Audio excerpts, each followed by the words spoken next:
이사야서 9장 1절로 7절 기다림의 사람들 그렇게 제목을 잡았어요. 기다림의 사람들이 누구죠? 남은 자들이죠. 남은 자들. 기다림은 진실로만 가능하죠. 거짓된 걸 기다릴 수는 없죠. 거짓된 것을 바라거나 기다리는 걸 욕망이라고 하는데 그건 힘이 하나도 없어요. 진정한 기다림은 이 모든 상황이 무너진 자리에서도 그 기다림을 피할 수 없어요. 마치 엄마가 아들을 위해서 그 바라봄이 있을 때 어떤 상황도 그 엄마의 그 바라봄을 피할 수 없는 것과 마찬가지입니다. 만약에 이사야서 9장 1절에서 7절 이 말씀이 없다면 역사는 지금 끝나야 됩니다. 왜냐하면 역사의 끝은 저주입니다. 멸망과 파괴입니다. 역사 끝에 우리가 절대로 낙원을 만들지 않습니다. 그러므로 이 본문이 없다면 역사는 일찍 끝날수록 인류의 고통을 덜어주는 것이에요. 그런데 이 이사야서 오늘의 본문은 참 기이한 생명 비밀을 우리에게 가르쳐주고 있어요. 그게 뭐냐 그러면 간단한 것이에요. 생명은 폐해지지 않는다는 것이에요. 하나님이 창조한 생명, 하나님의 형상으로 만들어진 생명은 상황이 폐할 수 없어요. 이 역사 전체가 어둠이 되어도, 이 역사 전체가 저주와 멸망이 된다고 해서 우리 안에 있는 이 생명이 폐해지지 않아요. 그래서 생명은 둘 중에 하나예요. 이 역사가 끝날 때 영원히 하나를 그대로, 캄캄한 어둠 속에 하나를 그대로 있든지 아니면 이 겨자씨보다 작은 것에서 이 온 세상이 절망이 될 때 그 절망을 수용할 수 없는 그 영혼의 불길이 피어올라 하나님과 하나가 되고 만유와 하나가 되는 이 둘 중에 하나의 길을 우리는 걷고 있는 것이죠. 역사의 기결은 저주와 환난과 멸망이에요. 계시록이 잘 보여주고 있잖아요. 계시록 6장에서 18장까지는 인류 역사예요. 그게 3번의 7환난이 나오죠. 계시록까지 갈 것 없어요. 지금 역사를 보면 분명히 알 수 있어요. 지금 인류는 이 지구를 낙원으로 만들 수 있는 모든 기술과 지식과 자원과 능력을 다 가지고 있습니다. 근데 그것을 가지고 지옥으로 만들고 있어요. 대표적인 것이 한국이죠. 한국은 5,000년 역사에 정말 태평성대를 이룰 수 있는 기술과 지식과 자원과 돈을 지금 가지고 있습니다. 그것 가지고 헬조선 만들었어요. 이것이 역사예요. 하나님으로부터 단절된 인간이 하는 일은 지식과 기술이 발전하는 것만큼 서로 살기 좋게 만드는 것이 아니라 지식과 기술이 발전한 만큼 내가 더 움켜져야 돼요. 그래서 천국을 만들 재료를 가지고 지옥을 만드는 것이 역사예요. 그 중심에는 첫째는 압력의 내재화. 모두가 성공해야 돼요. 다시 말해서 자기를 증명해 보여야 돼요. 그런데 이 성공이라는 게 참으로 웃기는 일이에요. 우리에게 성공이 뭐냐 그러면 초등학교부터 대학교까지 수석. 그래가지고 이 인류대를 나가고 인류기업에 취직해서 거기서 수석, 도를 모아. 그게 성공이에요. 그것을 물리학자들은 희미하게 봄이라 이렇게 말을 해요. 여기 물이 한 컵 있는데 거기에 잉크를 한 방울 딱 떨어뜨렸어요. 그러면 이 물리학 법칙에 의하면 이 무질서가 인크리스 돼요. 이게 막 물에 섞입니다. 여기 질서가 없어요. 자기 마음대로 섞이는 거예요. 그래서 우리는 무질서가 늘어난다. 엔트로피가 증가한다. 이렇게 얘기를 해요. 근데 지금 물리학자들은 그런 얘기를 해요. 왜 우리는 그걸 무질서로 보느냐? 우리의 봄이 희미하기 때문에. 예. 다시 말해서 우리는 그저 겉모습만 슬쩍 보기 때문에 잉크가 물에 풀어지는 건 막 지 마음대로 막 어떻게 하다가 이렇게 혼돈이 되는 것 같이 보여요. 그런데 그 잉크와 물의 그 알갱이들을 하나하나 볼 수 있다면 이게 물에 풀어지는 동안 기가 막힌 조화와 어울림을 만들어내면서 이게 풀어지는 거예요. 그러니까 우리는 그게 혼돈으로 보여요. 무질서로 보여요. 근데 하나님이 보시면 기가 막힌 꽃과 무늬와 모양을 피워내고 있는 거예요. 다시 말해서 인간이 성공이라고 하는 건요, 우리끼리 만든 어떤 짝대기를 하나 만들어 놓고 그렇게 돼야지 희미하게 보니까. 인생이 이 땅을 살아가면서 이 자연과 하나님의 뜻과 어울리면서 펼쳐내는 그 신비와 아름다움, 본질의 역사는 전혀 보지를 못하기 때문에 그냥 그 인간이 만든 absurd, 이 무지막지한 성공이라는데 자기를 다 끼워 맞춰야 되는 거예요. 그게 견딜 사람이 없어요. 지금 뭐 우울증이 everybody has it. 그 다음에 소비의 정체성화. 예? 아니, 내가 누구냐 하는 게 소비에 달렸어요. 몇 불짜리 차를 탔냐, 몇 불짜리 가방을 들고 있느냐, 뭐 몇 불짜리 휴가를 갔냐, 이런 거지. 그래서 잉여가 본질화가 됐어요. 무슨 말이냐 그러면 차를 사면은 차는 한 지점에서 다른 지점까지 나를 옮길 수 있으면 되는 거예요. 근데 그 본질은 지금 아무 상관이 없어. 그 차에 가죽 시트를 넣느냐, 뭐 어떤 옵션을 넣느냐, 그게 차의 본질이 되고 말았어요. 그러니까 본질은 사라지고 잉여가 전부가 되어버렸어요. 내가 누구냐 하는 건 사라지고 내가 핸드백을 뭐 들었느냐가 차이가 되어버린 이런 슬픈 세상이에요. 그것을 한마디로 말하면 상황의 실제화예요. 본질을 상실해버렸기 때문에 상황의 종이 됐어요. 상황에 매달려서 사는 거예요.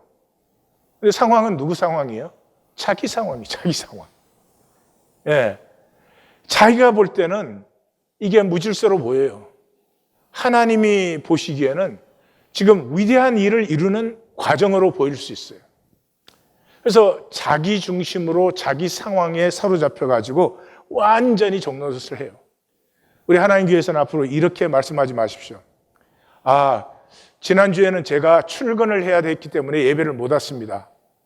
절대로 그렇게 말하지 마십시오. 이제는 이렇게 말씀하십시오. 지난주에는 제가 일과 예배 사이에 선택이 필요했는데 제가 지난주에 제가 판단으로는, 제 선택으로는 제가 일을 선택했습니다. 그리고 하나님께도 그렇게 말씀드렸습니다. 그런 줄 아시오? 이렇게. 이게 비슷한 것 같아요? 아니에요. 하나는 완전히 자기가 상황의 종이라는 거예요. 상황이 생겼으니 어떻게 예배 오겠냐는 거예요. 하나는 상황 속에서 내가 선택하면서 가는 거예요. 하나님은 우리를 보고 항상 올바른 선택을 하라고 하지 않아요. 그러나 너는 선택의 주체다. 상황이 너보다 중요할 수는 없다. 이걸 우리에게 말씀하시는 거죠. 그러면 지상 낙원을 만들 수 있는 이 모든 것을 가지고 왜 인간은 지옥을 만들고 있나? 그건 우리 가정도 마찬가지예요. 미국에 사는 정도면 얼마든지 행복하게 살 수 있어요. 근데 행복하게 안 살아요. 왜? 다른 집보다 뭐 차가 싼 거니까. 다른 집 애보다 뭐 학교를 어떻게 구분하나? 등등등. 그 이유는 단절이에요, 단절. 모든 지상낙원이 될 수 있는 모든 것을 가지고 지옥을 만드는 이유는 단절 때문이에요. 이 단절로 사는 존재는 과잉이 특징이에요, 과잉이 특징. 응? 표정 하나, 말 한마디도 그냥 자연스럽게 자기가 느끼는 대로 못해요. 지금 분위기를 파악해가지고 분위기에 맞춰주려고.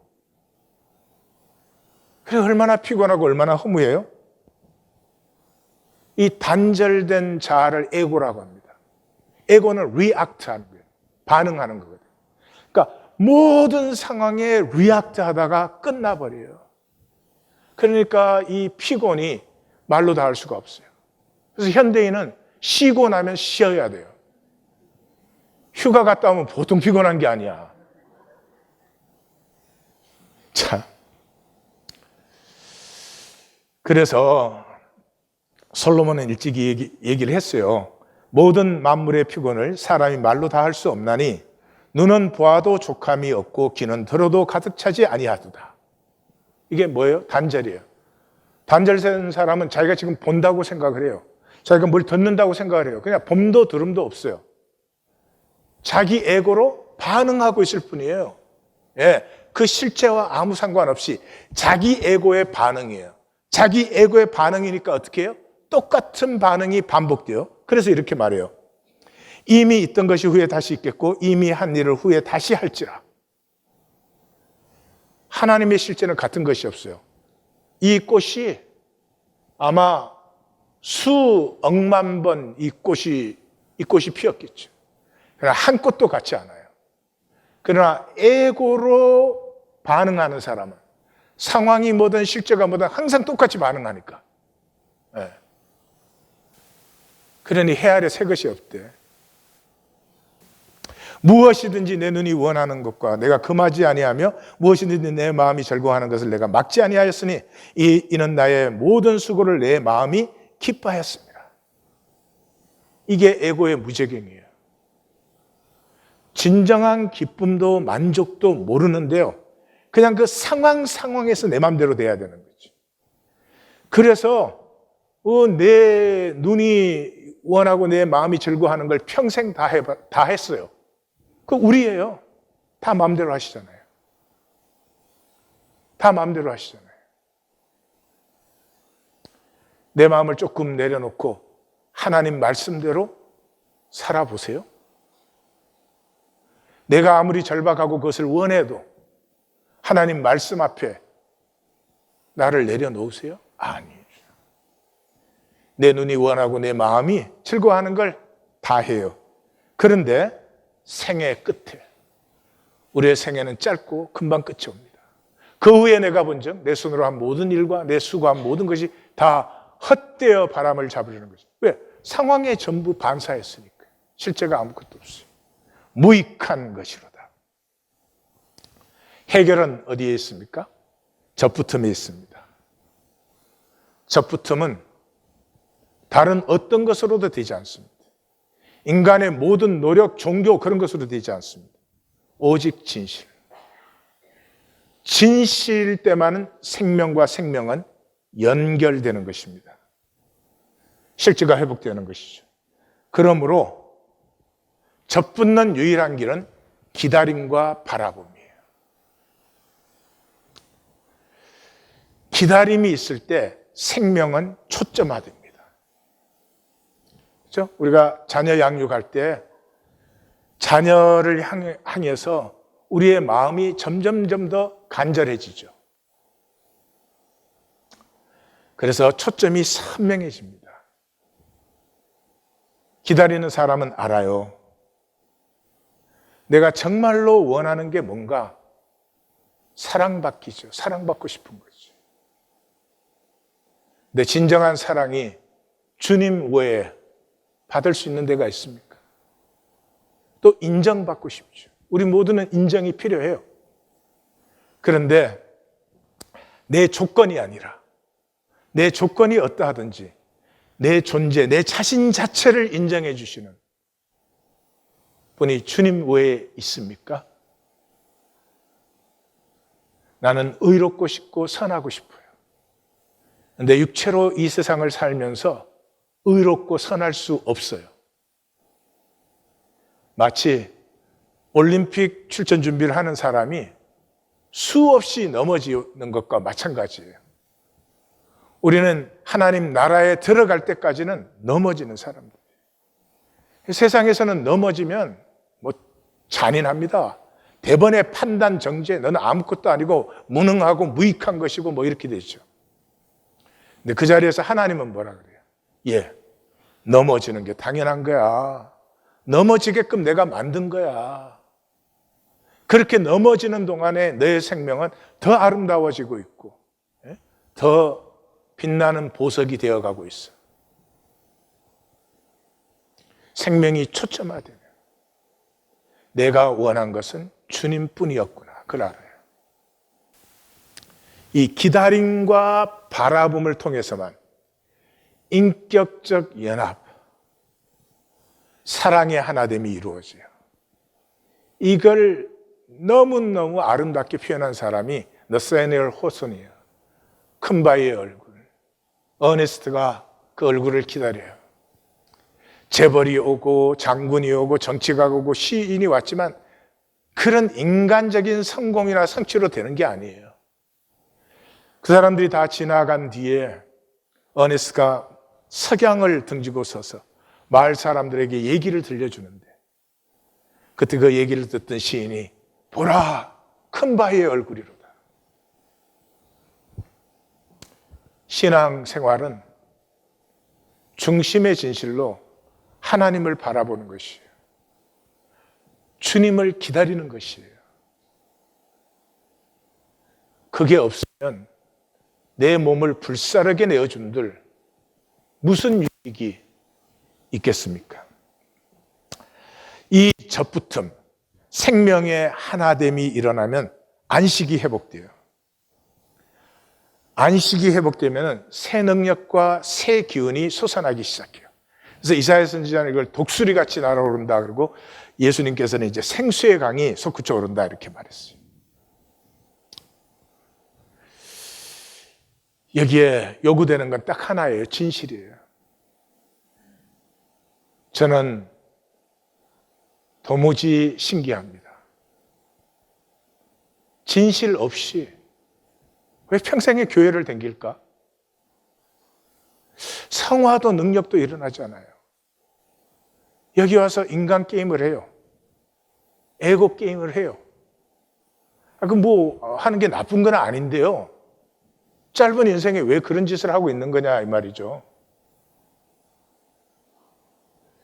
교회에 와서는 하나님을 찾는 거 외에 다른 게 있을 수 있어요? 없죠. 그런데 인간에게는 예민합니다.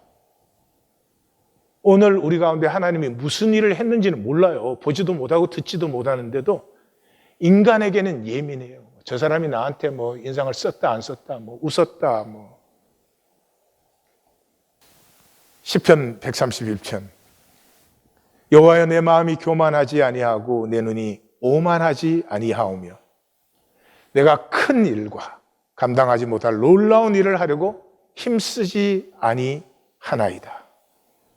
실로 내가 내 영혼으로 고요하고 평온하게 하기를 젖된 아이가 그의 엄마 품에 있음 같게 하였나니 내 영혼이 젖된 아이 같도다. 이 세상은 이걸 몰라요. 에고는 이 상황에 리액트하느라고 미쳐있죠. 생명은 고요하게 되는 순간부터 능력이 솟아나기 시작해요. 실로아에 천천히 흐르는 물과 내 이 삶이 얼라인 되면서부터 상황이 움직이지 못하는 이스라엘아 지금부터 영원까지 여호와를 바랄지어다. 세 줄 시편. 인류 역사의 모든 사상, 모든 철학, 모든 고전을 다 갖다 놓아도 이 한마디에 못 미칩니다. 이 생명이 회복되면, 젖붙으면 이제 생명이 회복되는 거죠. 생명이 회복되면 이제 두 가지가 나타나요. 하나는 끌어당김이에요. 끌어당김. 예. 길에 가는데 갓난아기가 이렇게 담요에 쌓여가지고 앵앵 울고 있어요. 그러면 누가 지나가도 그 아이를 돌보려고 할 거예요. 아기에게는 끌어당김이 있어요. 아세요? 생명 자체니까. 얘가 가진 게 있어요, 능력이 있어요. 아기라는 자체만으로 얼마든지 요구해. 젖 갖고 와라, 마른 기저귀 갖고 와라, 어째라, 마구 요구해도 다 해줘요. 생명이 회복되면 끌어당김이 생겨요. 이 세상에 육체로 살면은 끌어당김이 아니고 배척이에요, 배척이에요. 복을 다 스스로 갖다 버려. 그리고 희생과 헌신이 일어나기 시작해요. 희생과 헌신이 일어난다는 말은 내 생명을 가치 있게 만드는 거죠. 가치 있게. 생명은 가치만큼 강해지는 거예요. 그래서 그렇게 생명으로 자란 사람은 육체를 딱 벗을 때, 생명은 육체를 입고 있을 때만 생명이 아니고 육체를 벗었을 때도 생명이에요. 근데 사실은 육체를 벗었을 때 진정으로 자유한 생명이 되고 더 강력한 생명이 되죠. 그러니까 평생에 희생과 헌신 없이 그저 애고 내 것 채우러 산 사람은 육체를 딱 벗는 순간에 하늘 그대로예요. 이 표현이 하늘이죠. 이게 바늘 끝에 억만분의 1밖에 안 되는 거예요. 이 하나님의 생명이. 거기에서 빅뱅이 터져 나오는 거예요. 빅뱅이. 이게 열리면 빅뱅이 열리는 거예요. 근데 이걸 평생에 그냥 내 거, 내 자식, 모르겠어요. 하여튼. 종교는 그거 아니에요? 은혜도 내가 은혜를 받아야 돼. 믿음도 내가 잘 믿고 싶은 거고, 내 복을 받고 싶은 거고. 그러면 없어요, 그런 거는. 믿음도, 은혜도, 복도 하나님께서는 우리 모두에게 함께 주시는 거예요. 선인과 악인에게 똑같이. 자기 스스로 다 배척한 거죠. 그래서 교회를 억만 번을 다녔어도요, 죽는 순간 끝나버려요. 아브라함과 이삭과 야곱의 하나님이라. 죽은 자의 하나님이 아니요 산 자의 하나님이라. 예수님 그랬죠. 아브라함과 이삭과 야곱이 죽었죠. 그런데 아브라함과 이삭과 야곱만큼 이 역사에 생명 역사를 피운 사람들이 있습니까? 나폴레온이나 시저나 알렉산더가 아브라함과 이삭과 야곱의 이야기는 역사 이래로 전해지는 자리마다 생명을 새로운 차원으로 피워내고 있어요. 살아있을 때보다 더 역사하죠. 생명이 회복돼야 돼요. 그 길은 접붙음밖에 없다. 그리고 접붙음은 진실 외에 다른 길이 없어요. 그래서 이 접붙으면 진실이 피어나기 시작하고 거짓은 소멸되기 시작해요. 우리 헌신 예배 끝나고 어떤 성도님이 이제 그러시더라고요. 진실로 살고 싶은데 내가 내 자신을 믿을 수가 없다고. 그런데 우리 보고 하나님이 진실되게 살아라는 거 아니에요. 없어요, 우리에게.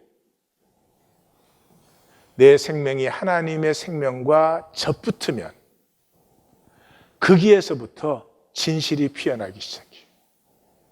이 단절의 딱함이 보여요. 그렇게 내 거 하고 그냥 얼마 움켜잡았는데 그 움켜잡은 거를 부들부들 떨면서 왜 그렇게 살았을까? 아니, 이 만유가 교통을 하는데 나 왜 그렇게 살았을까? 더불어 살기가 피어나기 시작해. 육체로 이 땅을 사는 것은 모두가 아파요. 그래서 사람을 볼 때 어떻게 하면 이익을 챙길까? 어떻게 하면 덕을 볼까? 이러던 사람이 그 한 사람 한 사람 잘 살든 못 살든 그 삶의 아픔이 느껴지기 시작해. 그리고 아프지 않았으면 좋겠다. 힘을 얻었으면 좋겠다. 내가 품어줄 수 있는 것이 있을까? 이것이 피어나요. 이게 상황을 다스리고 본질을 누리는 하나님의 역사죠.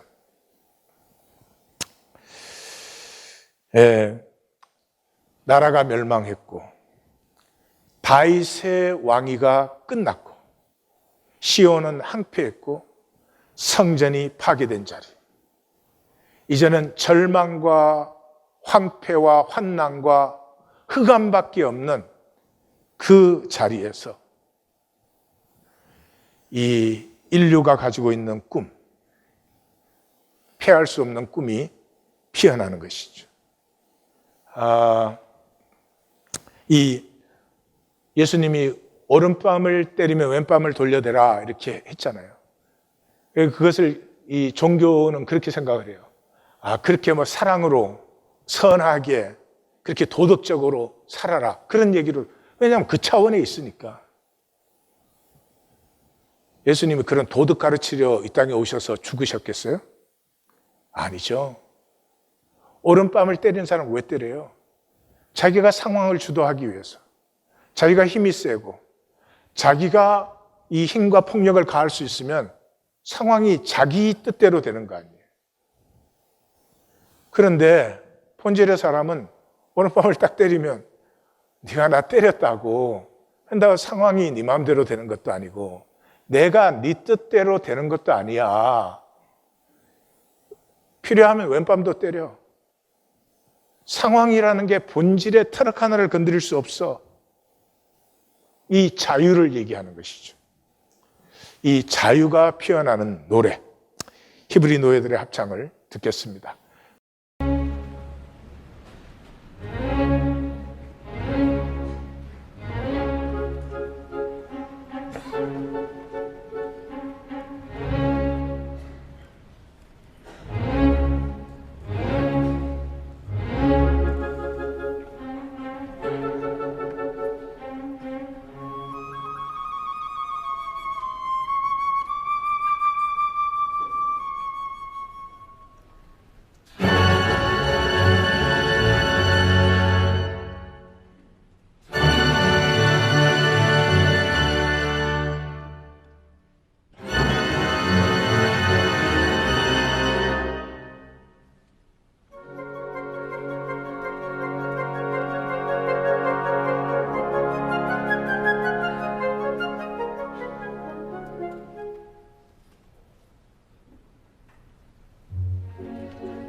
강력한 불협화음과 이 단절된 찢어지는 듯한 그 단절음으로 시작된 이 노래가 고요하고 깊은 열림이 열리면서 그 애절하고 장엄한 절정으로 가지요. 오페라 나부코의 그 합창 부분이에요. 이사야 9장 1절에서 7절은 영혼의 비밀. 뭐가 영혼의 비밀이에요? 우리 안에 거룩한 씨가 있다는 것이. 이건 모두가 알아요. 성경 알아야 아는 게 아니에요. 인류가 가진 모든 신화는 영웅이 집을 떠나서 온갖 고난을 거쳐서 영웅이 되어 집으로 다시 돌아오는데 결국 나뎀이에요. 나뎀. 근데 그 마지막 챌린지는 항상 드래곤, 용이에요. 마지막에는 용과 싸워서 이겨야지 진정으로 자기가 되는 거죠. 근데 그 용과 싸움의 그 아이러니가 뭐냐 그러면 히로가 칼을 뽑으면 반드시 이겨요. 용이 이길 수 없어요. 근데 그 용에 대한 두려움 때문에 칼을 빼지 못하면 히로가 지죠. 우리 대부분의 사람들은 용 앞에서 칼을 뽑지 못해요. 이 상황의 절망 앞에서 내 안에 있는 생명이 어떤 생명이라는 것을 그 생각조차 해보지 않아요. 그러나 내 안에 어떤 것이든지 넘어설 수 있고, 아니, 이기지 못해도 좋아. 부딪혀 볼 수 있다. 이것만 가져도 충분히 자기 자신을 피우는 사람이 되죠. 이 본문은 선지자의 깨달음이 아니죠. 1장 1절에 본 계시라, 역사를 봤더니 이렇다도 아니고 하나님께 받은 말씀이라, 받은 말씀을 대언하는 것도 아니고, 그 다음에 구체적인 역사의 배경이 나오지도 않죠. 스불론은 티글라필레셀 3세가 점령할 때 여기는 들어오지 않았습니다. 들어올 필요가 없는 땅이어서. 그리고 미디안의 날과 같은 그런 완전 승리를 역사에 거두어 본 적이 없어요. 이것은 어떤 상황에서 나오는 하나님의 말씀이나 그런 것이 아니고요. 북왕국이 멸망한 자리. 그들이 다시는 아침빛을 보지 못한다. 환난과 흑암, 고통의 흑암, 심한 흑암, 흑암이 3번이나 반복되는. 그리고 다음 주 여기에서 이어지는 본문은 그의 손이 여전히 펴져 있다는 북왕국의 심판 본문이에요. 이게 3회가 반복되고 10장에 들어가서 다시 한번 빵 때려요. 처절한 절망의 자리에서 하나님의 사람에게서는 무엇이 피어나는가 하는 것이에요. 하나님의 사람은 절대로 저주와 멸망과 흑암과 황폐를 역사의 결론으로 절대로 받을 수 없어요. 왜요? 하나님을 기다려왔으니까요. 절망되어져야 되는 자리에서 오히려 생명이 열리는 사람들이 하나님의 사람, 남은 자, 기다리는 사람들이죠. 1절, 이 말은 이 멸망의 자리에서도 전에 고통받던 자들에게는 흑암이 없으리, 옛적 여호와께서 스불론과 납달리 땅이 멸시를 당하게 하셨더니, 이 북왕국의 멸망의 자리, 그 다음에 이 열왕기 하나 에스라서에 나오죠. 에살 핫돈이 혼합정책을 썼어요. 혼합정책이라는 게 우리는 다른 민족과 다른 민족들을 막 섞어요. 그 다음에 강제로 성관계를 시키고 결혼을 시키고 가장 치욕적인 일을 시켜요. 우리의 정체성은 성에서부터 시작돼요. 내가 누구냐 하는 것은 남자나 여자나 여기서부터 시작돼요. 그런데 거기가 짓밟혀버리면 인간은 존엄성을 회복하기가 참 어렵습니다.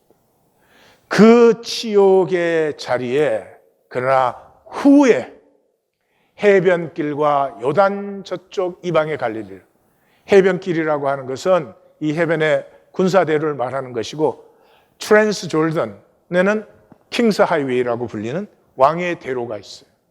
이 두 길을 통해서 항상 침략이 들어왔고 상업이 들어오고, 이 두 길을 통해서 항상 멸망과 착취가 임했어요. 그것이 북갈릴리의 운명이었어요. 그 갈릴리를 영화롭게 하셨다. 흑암에 행하던 백성이 큰 빛을 보고 사망의 그늘진 땅에 거하던 자들에게 빛이 비치도다. 흑암, 큰 빛, 그늘, 빛, 이 대칭을 보시죠. 멸망과 절망과 흑암이 역사의 결론이라는 이 결론을 용납할 수 없는 사람들. 역사는 지옥됨을 향해서 나아가고 있습니다. 그렇지만 하나님을 기다린 심령 속에는 그것을 결론으로 결코 용납할 수 없습니다. 왜냐 그러면 우리에게는 폐할 수 없는 하나님의 생명이 우리 안에 있기 때문에. 이것이 인류의 원천적인 DNA예요. 모든 인간의 속에는 사랑과 꿈과 하나됨을 향한 열망이 있어요. 지울 수가 없어요. 스스로 끝까지 무시해요. 지금은 상황이 급해서, 상황에 챙겨야 될 게 있어서. 그 원천적인 것은 당장 어떻게 한다고 뭐 되는 게 아니잖아요. 천천히 흐르는 실로의 물이거든요. 끝까지 버려버립니다. 하나됨이죠. 말라기는 하나님께서 이 이스라엘 민족에게 너희와 나는 이제 끝났다, 더 이상 관계가 없다 하는 그런 책이에요. 그 중심이 뭐예요? 우리는 한 아버지를 가지지 아니하였느냐? 한 하나님께서 시험 바가 아니. 우리가 어떻게 형제 자매로 살지 않고 다 단절돼서 지 이익만 챙기는 그런 삶을 살 수가 있어? 그래서 구약의 가장 마지막 절이 뭐예요? 메시아가 오시면 그가 아버지의 마음을 자녀에게로, 자녀들의 마음을 아버지에게로 돌이키게 한다. 이 창조를 하나님이 완성시키시는데 바로 역설이 여기에 있어요. 하나님의 창조가 완성되기 위해서는 모든 거짓을 허용해야 돼요. 내가 어떤 거짓을 행하든지 하나님이 나타나셔서 그러지 말라고 할 걸 기대하지 마십시오. 마음대로 합니다. 모든 거짓을 다 허용합니다. 그래서 악이 더 악이 돼야 됩니다. 그래야 자유의지가 허용된 것이니까요. 그 역사 속에서 스스로 하나님을 바라보기로 선택하고 결정한 사람들. 내가 바라보는 것은 얼마나 잘 사느냐, 잠깐인 생애 속에 얼마나 편하게 사느냐, 그런 상황적인 것이 아니라 내 안에 있는 사랑과 꿈과 하나됨을 향한 열망을 피할 수 없는 사람들. 그래서 상황적인 끝이 나야 하나님의 출발이 이루어져요. 상황이 우선인 사람은 상황이 실제죠. 상황이 실제예요. 그러니까 멸망이 끝이 되는 것이에요. 이 꽃이 단절된 꽃이에요. 이게 단절되어 있기 때문에 상황이 죽고 사는 일이에요. 이게 여기 꽂히느냐 쓰레기통에 던져지느냐가 이게 죽고 사는 일이에요. 단절된 사람은요, 상황이 죽고 사는 일이에요. 그 죽고 사는 일을 수십 년을 보내고도 아직도 죽고 사는 일인 줄 알아. 얼마나 어리석습니까? 이것이 십자가와 부활이죠. 십자가에 하나님이 죽으셨어요. 그러면 끝이죠. 근데 그게 끝이 되지 않았어요. 십자가의 죽음의 자리에서도 하나님을 기다린 사람들이 있었어요. 그게 11제자와 120문도예요. 어찌할꼬? 그래서 성령이 오시고 베드로가 하나님의 말씀을 증거했어요. 어찌할꼬가 터졌어요. 어찌할꼬는 뭐예요? 어찌할 수 있는 것이 없다는 것이에요. 거기에 성령이 강림했어요. 언제 에고를 내려놓으실래요? 언제 그 허무한 에고의 욕심과 불안을 내려놓으실래요? 그 붙들고 있는 게 저주예요. 세례 요한이 체포됐잖아요. 그럼 구약에 흐르는 그 가느다란 물줄기, 크게 세례요한 공동체 때는 그 희미한 그 물질교가 끝나는 거 아니에요. 그런데 세례요한이 체포되었을 때 예수께서 요한이 잡혔음을 들으시고 갈릴리로 물러가셨다가 나사렛을 떠나 스불론과 납달리 지경 해변가에 있는 가버나움에 가서 사시니, 가버나움이 예수님의 헤드코러지. 이때부터 예수께서 회개하라, 천국이 가까웠다. 어둠이 되었을 때 종교의 끝은 어디예요? 하나님 죽이는 거죠. 하나님 살아있으면 종교생활을 못하죠. 하나님을 죽여야 종교생활을 하죠. 마치 부모님이 죽어야 제사를 드리지, 부모님이 살아계시는데 제사 드려요? 세례 요한의 죽음과 메시아의 죽음, 이 악이 극에 달했습니다. 그때가 드디어 이 역사 가운데, 우리 가운데 하나님의 나라가, 하나님 나라의 빛이 솟구쳐 오르는 시간이죠. 이사야 9장 1절에서 7절은 해석하는 본문이 아니에요. 노래 같아요. 그냥 부르시면 되는 거예요. 그래서 3절 이하는 그냥 원어대로 영어 단어를 제가 거기 써놨어요. 우리는 산문체 번역을 해가지고 굉장히 이상해요, 읽기가. You multiplied the nation. 나라를 창성케 하셨다. You magnified joy. 그래서 즐거움을 더하셨다. They rejoice before you. 그래서 우리가 전부 주 앞에서 즐거워합니다. Like rejoicing in the harvest. 추수 때 즐거워하는 것처럼. 이건 평화시죠. Just as they exult in dividing spoil. 탈취문을 나눌 때 이건 전시죠. 다시 말해서 주께서 멸망과 흑암의 자리에서 이 약속된 나라가 창성케 하심으로 즐거움이 넘치게 하셨다. 어떻게를 얘기하기 때문에 4절, 5절, 6절은 키라는 단어가 계속 나와요. Key, the yoke of his burden, the step of his shoulder, the rod of his oppressor. 이 압제, 폭력의 3대, 3가지를 You smashed like a day of Midian. 미디언의 날과 같이 꺾으셨기 때문이다. 여기 미디언의 날은 굉장히 중요해요. 왜냐 그러면 미디언은 이 기드온 때 그 침략을 하는데 미디언족과 아말렉족과 동방족들이 같이 들어왔어요. 그 항상 같이 이제 침략을 하는 거예요. 그래서 그 왕들이 여러 명 나와요. 오렙스의 살문나, 세바. 왕들이 여러 명 나는 이유가 그게 잡족들이어서 그래요. 그러는데 기드온이 그냥 이긴 게 아니고요. 종말적 승리를 거두어요. 다시 말해서 전혀 이길 수가 없는 전쟁을 하나님의 징조로 말미암아 완전한 승리를 이루어요. 그래서 역사로는 이 전쟁 이후에 미디안과 아말렉 족속은 더 이상 이스라엘의 위협이 되지 못했습니다. 그래서 굉장히 종말적 승리를 보여주는 그런 전쟁이에요. 그 종말적 승리 때문에 막 10,000명이 나가서 싸우면 안 되는 거예요.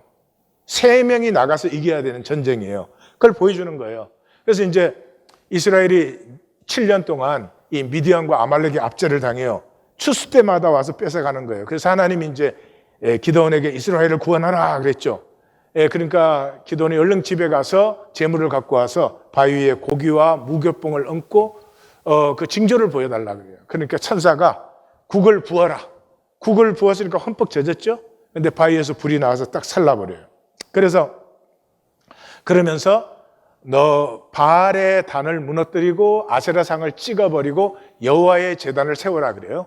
근데 그 바알 제단이 자기 아버지 제단이에요. 그러니까 아버지 그 요아스가, 그러니까 우리는 바알 제사장 그러면 굉장히 막 이상한 걸 생각하시는데 사사기 때 이스라엘은 이미 여호와를 버려버린 사람들이에요. 상황이 전부인 사람들이에요. 그러니까 상황이 전부이기 때문에 바알을 섬기지 않을 수 없어요. 그러니까 바알의 그 마을의 바알의 제사장이었다는 말은 그 바알의 지도자였다 그런 말이에요. 그래서 굉장히 당당합니다. 그래서 이제 기드온이 바알 제단을 헐고 아세라상을 찍어버리니까 사람들이 아침에 이거 누가 한 짓이냐? 기드온이 했다. 그러니까 기드온을 죽이자. 그러니까 그 아버지가 바알이 신이면 자기를 자기가 지킬 수 있어야지. 바알이 어떻게 싸우는지 지켜보자. 이렇게 말을 했죠. 예, 굉장한 거죠. 그래서 이게 전쟁을 하는데 저쪽은 13만 5천 명이죠. 근데 이쪽에는 이제 3만 2천 명이 모였어요. 예, 그 다음에 거기에서 두려운 자 싹 빠지니까 10,000명. 예, 10,000명 중에서 물을 먹게 하는데, 목마르다가 물을 보니까 그냥 물에다가 고개를 파묻고 먹는 사람. 근데 물을 떠서 경계하면서 먹는 사람이 300명. 다시 말해서 그건 뭐 하고 있어요? 이 300명의 사람들이 기다림의 사람들이에요. 다른 사람들은 전쟁이니까 동원돼서 나왔지만은 이 300명은 이번에야말로 우리가 정말 이제 자유해져야 된다. 저것들을 무찔러야 된다. 이 물을 먹으면서도 경계심을 풀지 않는 300명. 그 사람들을 데리고 이제 이기는데 징조를 보여주시죠. 기드온이 이제 요구하죠. 양털에만 이슬이 내리게, 주변에만 이슬이 내리게. 그 다음에 하나님이 이제 딱 300명만 남긴 다음에 그 미디안 진영에 들어가게 하시죠. 그랬더니 자기들끼리 얘기를 하는데 꿈에 이 보리떡 한 덩어리가 굴러오더니 미디안 장막을 다 쳐부수더라. 그러니까 또 그 동료가 해석하기를 그거 기드온이 미디안을 무너뜨릴 것이다. 그 징조를 받는 거죠. 그래서 사사기는 그거예요, 전부. 하나님이 이제 사사를 딱 세워요. 그럼 하나님이 징조가 나타나요. 근데 사사가 죽어. 그러면 이제 이스라엘은 금방 상황으로 돌아가요. 그래서 상황으로 돌아가면 그 순간부터 환난과 고통이 시작돼요. 성도님들, 제가 말씀드립니다. 상황에 붙들려 있으면 고통과 환난이 와요. 절대로 구원이 오지 않습니다. 예? 상황이 이렇든 저렇든 우리가 바라보는 것은 하나님이지 상황 바라시면 안 돼요. 상황은 하나님께 아뢰는 거지. 이러이러합니다. 그러니까 하나님 좀 일 좀 하세요. 예? 많이 쉬시지 않았어요, 그동안에? 이러는 거죠. 그러면 이제 환난과 고통이 심해지면 회개를 해요. 회개를 하면 하나님이 사사를 세워. 사사를 세우면 다시 하나님의 징조가 나타나. 이것의 반복이 사사시기죠. 그래서 여기 미디안의 날과 같이 하셨다는 것은 종말적 승리를 얘기하는 것이에요. 5절에 다시 키. Every boot trampling in tumult. 예, 그 전쟁 끝나고 나면 벗겨진 군화들이 어지럽잖아요. Garment rolled in the bloody dead. 그 피 묻은 군복들이, 갑옷들이 막 사방에 날리죠. Becomes a burning food for fire. 불에 소멸되리니.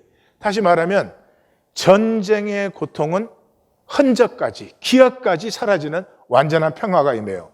그게 어떻게? Key. A child is born to us. A son is given to us. 아기라는 것이 참 신기한 것이죠. 아무리 상황이 어렵고 힘들고 이렇게 되어 있어도요, 아기가 태어나면요, 과거의 힘이 약해져요. 아기가 태어나면 바라봄이 생기기 시작해요. 그게 아기예요. 그게 생명이에요. 그래서 하나님은 자기의 역사를 이루시되 무슨 조건과 상황을 바꾸어서 이루는 적이 없어요. 항상 한 생명이 태어나고 그 한 생명이 하나님을 온전히 바라기만 하면 하나님의 모든 역사가 그 생명을 통해서 이 땅에 일어나는 것이죠. 우리의 자녀들이 이런 자녀들이 되기를 주의 이름으로 축원합니다. 네? 공부 잘해라, 성격에 좋은 학교 가라, 막 들들들 애를 볶아가지고. When his administration comes to be on his shoulder. 그가 정사를 다스리게 되면은 We will proclaim his name. 우리는 드디어 그 이름은 기묘자라 모사라 전능하신 하나님이라 영존하는 아버지라 평강의 왕이라 할 것이라. 섭리가 완성되는 것은 우리가 인격적으로 하나님과 하나가 되었을 때 사랑의 연합, 오직 바라봄으로 기다림으로 우리가 아무리 기술과 지식과 자원을 발달시켜도 우리는 지옥밖에 못 받는다. 하나님의 약속하신 나라는 우리가 인격적으로 하나님과 하나가 되는 길을 통해서만 이루어집니다. 저는 이해가 안 됩니다. 교회를 다녀요. 중심의 진실로 하나님과 터치되지 않은 상태에서. 하나님과 터치되면 내 마음대로 못하죠. 그래서 끝까지 거짓으로 댕겨요. 이 얼마나 시간 낭비예요. 저는 참으로 이해가 안 갑니다. 하나님과 생명의 접붙음이 생기면 내 마음대로 못하는데 내가 진정으로 원하는 모든 것이 피어나요. 내가 나인 것이 좋고 행복해지기 시작해요. 떳떳해지기 시작해요. 이걸 왜 몰랐지 싶어요. The zeal of Yahweh of hosts will do this. 만군의 여호와의 열심히 이를 이루시리로다. 이게 탕자의 역설이죠. 탕자가 아버지께 돌아왔어요. 탕자가 돌아왔어요. 그러면 탕자의 공로죠. 탕자가 돌아왔으니까. 그렇죠? 근데 자세히 보면 탕자가 돌아올 수 있었던 것은 무조건적인 사랑으로 눈곱만큼 티끌만큼의 정죄도 없이 우리가 잘못하고 죄짓고 쓰러지고 넘어진 모든 것을 오히려 그것을 통해서는 너된다고 기뻐하고 받아주시고 잔치를 베푸시는 아버지가 있기 때문에 탕자가 돌아올 수 있었죠.